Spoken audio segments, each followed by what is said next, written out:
Sunod-sunod. Good morning guys, for today's video update tayo sa upo natin. Yan guys, si Andres, tingnan niya. Ito pala guys yung pangalawang bungay na to.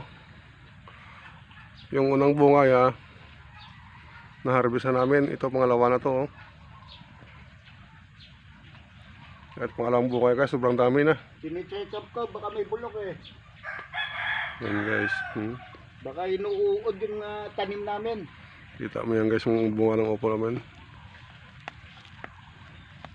Ito guys ay pangalawang bungay na to. Pangalawang bunga.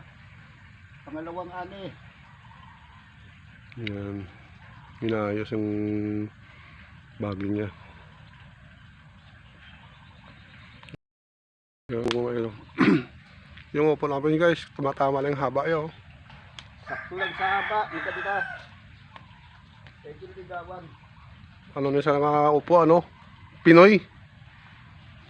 Pinoy vlogger. Lahing Pinoy ka pa, upo yan eh. Ay, doon ako.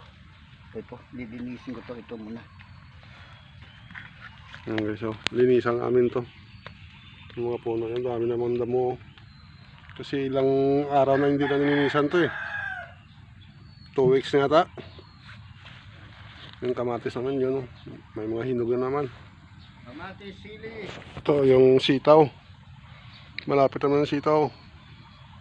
May mga bunga naman ng sitaw. Kamatis, sili, talong. At saka meron pa. Ito yung kamatis Labanos, sasa. Maganda yung bunga ng tanim natin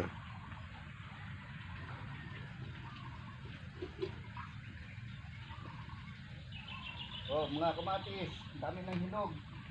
Ani mo rin kamatis. Malapit na kami mag ng kamatis namin. Bulok-bulok. Yung sili, marami namang bunga. Yung okra na lang guys eh. Hindi pa masyado anong okra namin. Yung bunga. Diyon sa nagsimula. Ganda ng mga upo namin Maraming bunga yung pangalawa.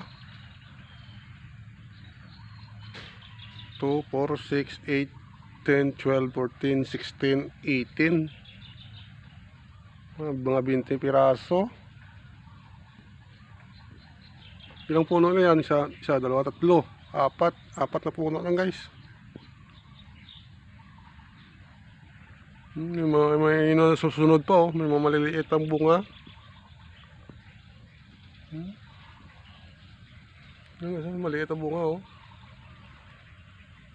Yung tatlo na yan, na-harvest na yan ang pangalawang bunga may kasunod pa rin walang tigil sa bunga to hanggang yung dulo yan.